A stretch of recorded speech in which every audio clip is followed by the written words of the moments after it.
Vamos a buscar en el Evangelio de Lucas, el capítulo 7, versículos 11 al 17. Por un asunto de honestidad, quiero decir que estoy trabajando sobre las notas de otro predicador. No es un mensaje original mío, pero que fue de mucha bendición y quisimos compartirlo. Lucas 7, 11 al 17. Cuando Jesús terminó todas sus palabras al pueblo que le oía, se fue a Capernaum. 11 al 17, para leerlo corto. Aconteció poco después que Jesús fue a una ciudad llamada Naín, y sus discípulos iban con él acompañados por una gran multitud. Y cuando se acercaba a la puerta de la ciudad, he aquí sacaban fuera a un muerto, hijo único de su madre, y ella era viuda. Y un grupo numeroso de la ciudad estaba con ella. Al verla el Señor, tuvo compasión de ella y le dijo: no llores. Y acercándose, tocó el féretro y los que lo llevaban se detuvieron. Y Jesús dijo: joven, a ti te digo, levántate.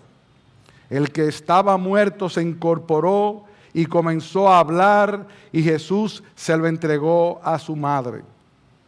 El temor se apoderó de todos y glorificaban a Dios diciendo: un gran profeta ha surgido entre nosotros y Dios ha visitado a su pueblo. Y este dicho se decía de él, se divulgó por toda Judea y por toda la región circunvecina. Este mensaje, que se titula Un Salvador poderoso y compasivo, tiene que ver con el hecho de que nosotros vivimos en un mundo, y ha sido así en todas las generaciones y todas las épocas, donde la compasión y el poder no se juntan normalmente. Hay personas que son muy poderosas, pero que no tienen ninguna compasión. Aún peor, hay personas que son poderosas porque no tienen compasión. Y es lo que los lleva a ese poder que los hace creerse dioses y que están sobre todos los demás, cuando probablemente es por la maldad de su corazón que han llegado al tener el poder que tienen, y esto lamentablemente en la mayoría de los casos. Por otro lado, tenemos la paradoja de que hay personas que son muy compasivas y se apiadan de todo el mundo, pero no tienen ni la capacidad ni la posibilidad de poder ayudarles. Y tú ves que se viven afanando por hacer algo, aunque yo tengo que decir que todos nosotros, por pobre o por débiles que seamos, una buena obra siempre se puede hacer. Y Dios es tan bueno que solo pide que esa buena obra sea conforme a nuestra capacidad de hacerla. Pero una buena obra siempre se puede hacer. O sea que estamos aquí con los dos extremos. El poderoso que puede hacer algo, y el que quiere hacer algo que no tiene el poder para hacerlo. Pero, ¿qué pasa en Cristo? Que en Cristo se unen perfectamente las dos cualidades. Cristo es misericordioso y compasivo, pero tiene todo el poder para ejercer esa misericordia que Él tiene para con nosotros, porque Él es todopoderoso. Lo primero que vemos en el pasaje es un encuentro providencial. A eso que llaman esas casualidades, que no son casualidades, sino que estaban determinadas desde antes de la fundación del mundo. Aconteció poco después que Jesús fue a una ciudad llamada Naín, y sus discípulos iban con él acompañados por una gran multitud. El Señor venía de otro lugar, viene caminándose, viene acercándose a esta ciudad. Y recuerden que esas ciudades no eran igual que como nosotros las conocemos. Muchas de ellas eran ciudades que estaban guardadas, tenían una puerta, tenían un camino principal, y por lo tanto el Señor se viene acercando a esa pequeña población, pero mientras Él se viene acercando, Lucas no da la razón de por qué Él fue a esa ciudad, pero lo cierto es que Dios había preparado esa situación donde Jesús viene con la multitud, con mucha algarabía, porque venían con Él, y de repente entran a la ciudad y ¿con qué se encuentran? Con algo que mucha gente llama casualidad. Nosotros llamamos la providencia de Dios que había preparado ese encuentro. Por un lado viene la multitud con Cristo, a lo mejor contentas de donde habían estado en el momento anterior, y de repente se encuentran con una señora viuda que viene en una procesión que va a enterrar a su hijo. Nadie sabía a qué hora, nadie sabía qué estaba pasando con ese muchacho, y es probable que mientras el joven estaba agonizando, Cristo estaba en otro lugar, pero ya Dios estaba preparando ese encuentro para que Él se encontrara con esta mujer y con este desfile de tristeza a su entrada a esta pequeña ciudad que se llama Naín. Ahí no dice ni de qué murió ese muchacho, ahí no dice lo que estaba pasando. Ahí lo único que podemos ver es que el Señor se encontró con ese dolor en ese momento preciso.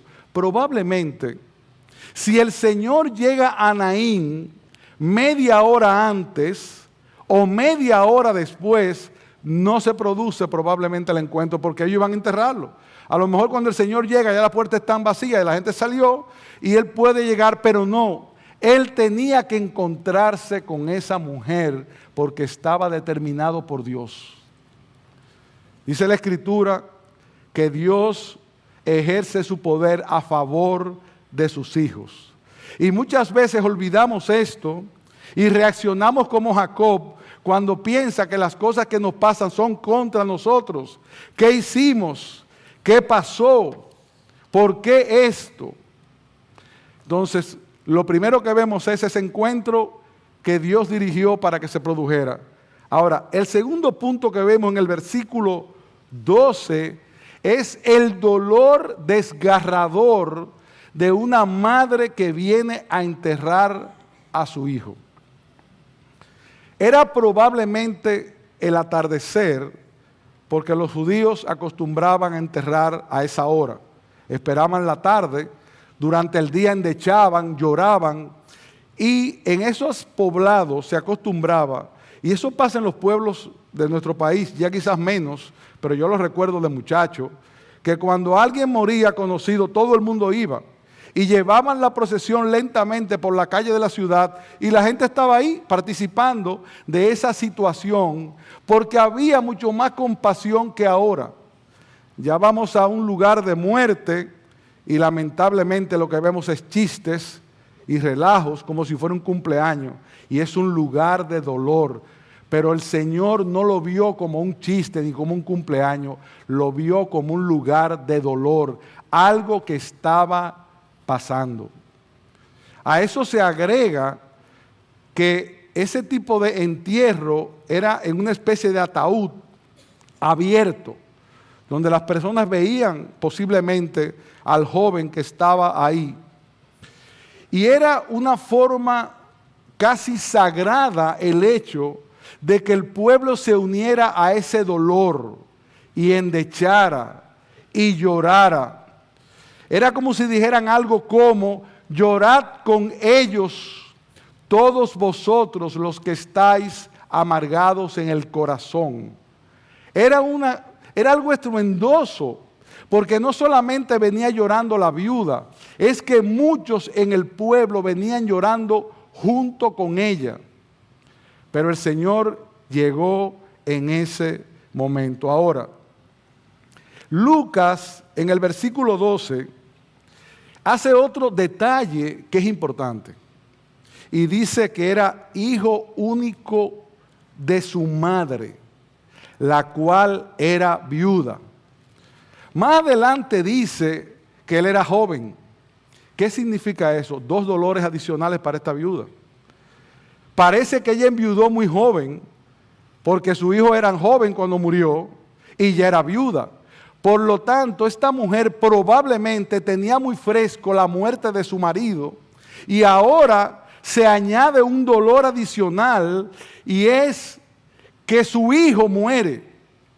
Miren, hermanos, nosotros creemos que no hay un dolor en el mundo que pueda ser más grande que una cosa como esta. Enterrar a nuestros padres es natural, a nuestros hijos es contra naturaleza. Uno no lo acepta, no lo entiende, salvo que vea en eso la voluntad soberana de Dios. Es un dolor tremendo.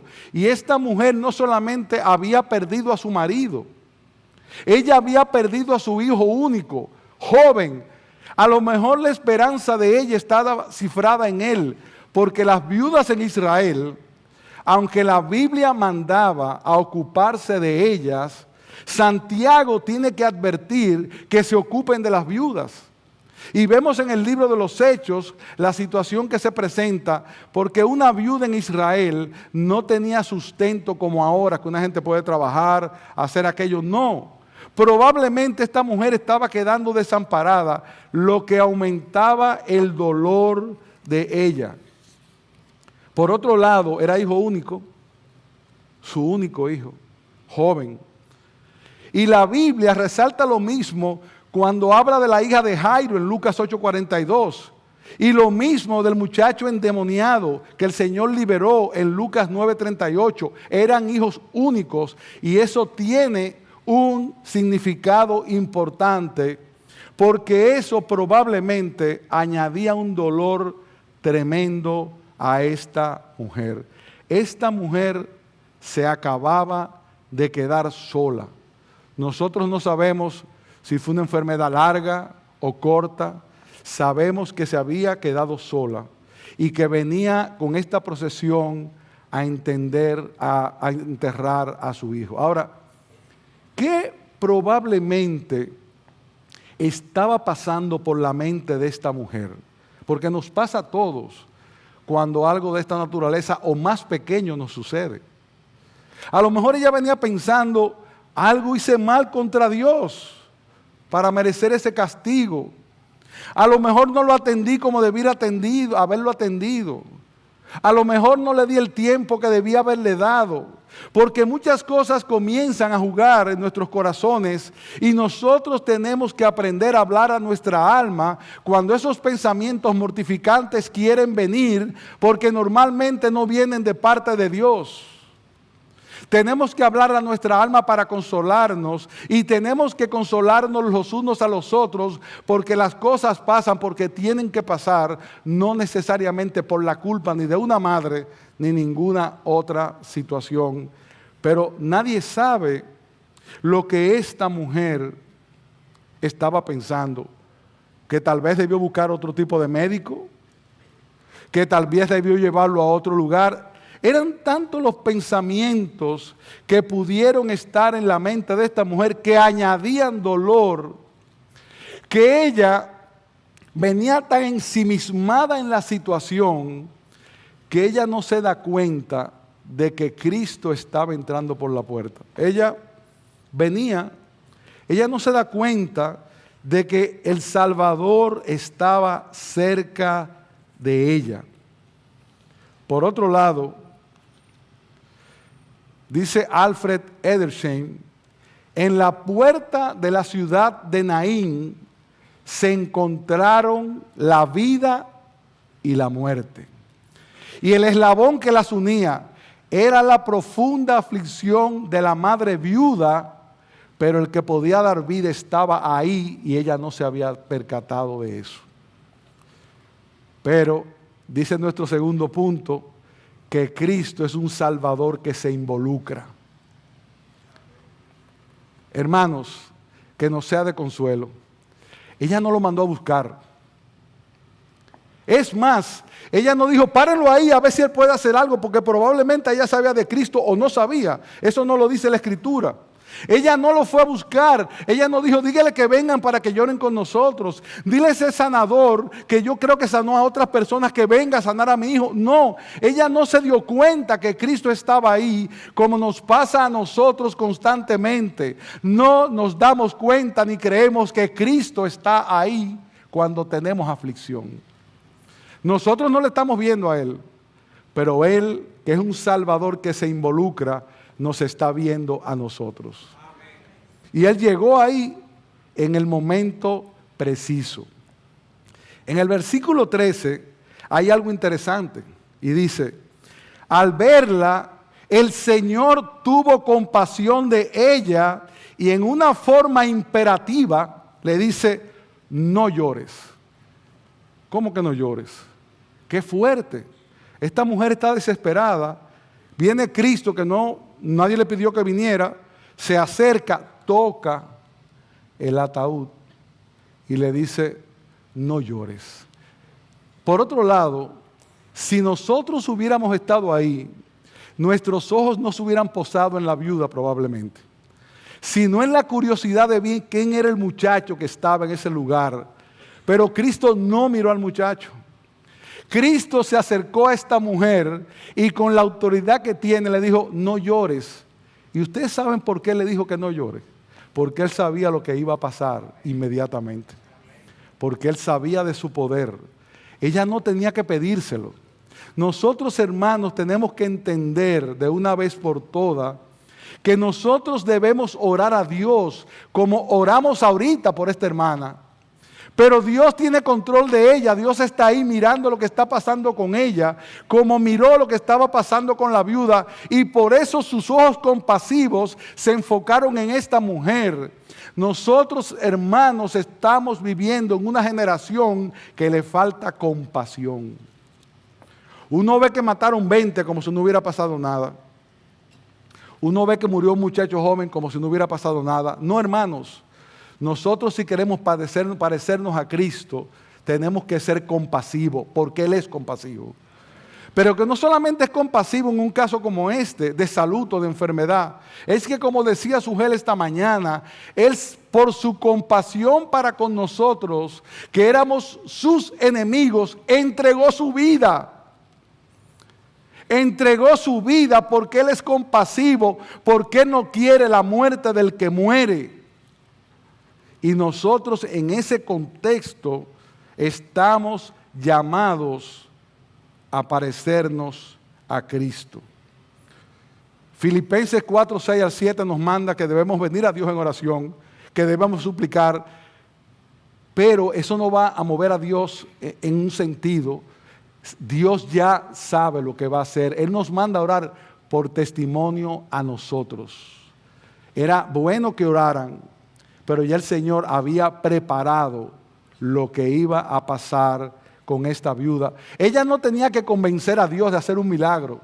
Dios ya estaba convencido de que lo iba a parar de esa tumba si era su voluntad. Y pudo haber sido, porque puede pasar y pasa, que la voluntad de Dios es mantenernos con la enfermedad. Y dice la Escritura que al creyente todas las cosas le obran para bien, a los que son llamados conforme a su propósito. No siempre que Ana se sane ahorita es la voluntad de Dios. A lo mejor la voluntad de Dios es otra cosa. Ahora, que sí debemos saber que la voluntad de Dios siempre es buena, agradable y perfecta. Amén. En este caso, Él, el Salvador, tomó una decisión, porque dice 2 Corintios que Él es Padre de misericordia y Dios de toda consolación. ¿Qué pasa? En el versículo 14 dice, Cristo se acercó y tocó el féretro, y en ese momento el cortejo se detiene por completo. Podemos suponer lo que está pasando ahí. ¿Usted sabe por qué? Porque para un judío, recuerden eso, tocar un féretro no era así. había una situación que le pasaba había que limpiarse después de eso, pero Cristo no necesitaba eso, porque Él sabía que le iba a dar vida, pero Él toca el féretro, y yo supongo la gente escandalizada, este hombre tocó el féretro, pero ¿para qué lo tocó? Lo tocó en la misma forma en que la gente se escandaliza cuando nos toca a nosotros, nos tocó para vida, y a este joven lo tocó para vida también. Ese Señor, el Señor en este caso, no hace como otros casos que Eliseo oró al Señor, no.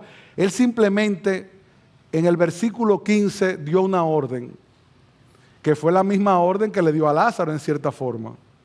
Joven, a ti te digo, levántate. Ahí no hubo nada. Simplemente el Señor en su misericordia le dijo, levántate. Y el muchacho se levantó. Y ahí viene una parte extremadamente tierna. El Señor no le preguntó, ¿y cómo te sientes? ¿Y no te es raro que te haya levantado? No. ¿Usted sabe lo que él hizo? Se lo entregó a su mamá. La llamó y le dijo, aquí te entrego tu hijo con vida. ¿Usted se imagina cómo debía estar el corazón de esa mujer que iba a enterrar su único hijo y que de repente viene un extraño para ella que era Cristo, Dios, y lo levanta de la tumba? Ahora, ¿por qué Cristo la levantó? Y es el punto que estamos enfocando en este mensaje de hoy. Porque Él tuvo compasión de ella, como lo tiene de ti y como lo tiene de mí y como lo tiene de todos sus hijos. Hermanos, muchas veces nos acongojamos ante el dolor porque no recordamos que Cristo es compasivo. Y que aun cuando tú estás sufriendo, Él tiene un propósito bueno en ese sufrimiento. Y cuando te sana, tiene un propósito bueno en esa sanación. Y cuando te provee, tiene un propósito bueno en proveerte. Pero cuando te niega también, tiene un propósito bueno, porque Cristo nos ama y Él quiere lo mejor para sus hijos. Por eso entregó su vida, para que nosotros hoy pudiéramos ser salvos. En este caso, le dio la vida a este muchacho al punto que en el versículo 16 todos exclaman, un gran profeta se ha levantado entre nosotros, pero también Dios ha visitado a su pueblo. Esta frase siempre se usa en la Biblia para referirse al poder de Dios actuando compasivamente a favor de los suyos. Dios había visitado a su pueblo. Y ustedes saben algo, ellos glorificaron a Dios, ellos glorificaron a Cristo, pero al rato se olvidaron de eso, posiblemente. Pero el Señor siguió insistiendo, predicando la palabra, porque Él era un hombre, Dios, compasivo. ¿Qué aprendemos, hermanos, finalmente de esta historia? Que el Señor tiene sus ojos sobre nosotros siempre. No importa la magnitud del dolor, ni lo difícil que veamos las cosas, Él está ahí. Tú no lo ves, pero Él está ahí. ¿Usted sabe por qué? Porque Él lo ha prometido. Que a Cristo le duele tu dolor, probablemente como ni a ti mismo. Él le duele más que a ti, porque Él te ama. Y tercero, que nosotros debemos tener la confianza de estar tranquilo en Él, porque Él controla todas las cosas y tiene en sus manos el poder para hacer con todas las cosas lo que Él le place hacer. ¿No es esto suficiente consuelo para vivir, como decía Sugel, y me sentí amonestado esta mañana, una vida de gozo?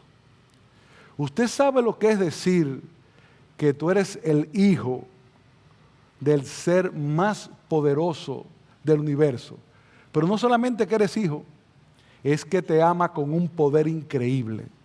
Esta mujer no era una seguidora de Cristo, No era ni siquiera del grupo de él probablemente, a lo mejor ni le conocía bien, pero simplemente él puso sus ojos en ella, porque tuvo compasión de esta pobre viuda.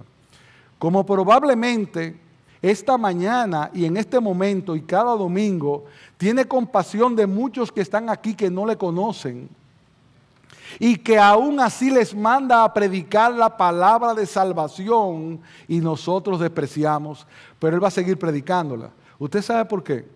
Porque Él quiere que todos se arrepientan para que sean salvos y porque nos ama a pesar de nosotros. Por otro lado, hermanos, esto nos enseña que si Dios era así de compasivo, ¿no debiéramos nosotros también dar por gracia lo que por gracia hemos recibido? ¿No debería haber el mundo, la iglesia, para decir, míralos cómo se aman? Porque uno tiene compasión del otro, porque uno cuida al otro, porque uno está atento al otro, y de esa forma imitar a nuestro Padre, que es misericordioso.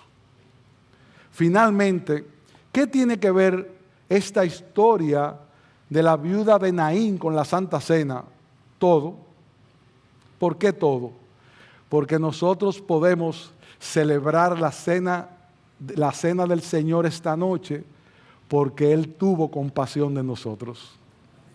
Y al tener compasión de nosotros, nos dio el privilegio de poder sentarnos a su mesa esta noche, sentir y saber que Él perdona nuestros pecados, y no solamente eso, que hoy lo que estamos haciendo es un anticipo de lo que algún día pasará en la eternidad, donde estaremos con Él por siempre.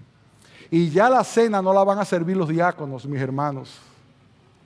Ya aquí no van a estar presentes los pastores o los diáconos y todos nosotros, no. Va a ser la gran cena con nuestro Señor, que pedimos que sea pronto. El Señor bendiga su palabra y nos permita dar gloria y dar gracias por un Salvador tan compasivo, tan amoroso y tan poderoso como nuestro Señor Jesucristo.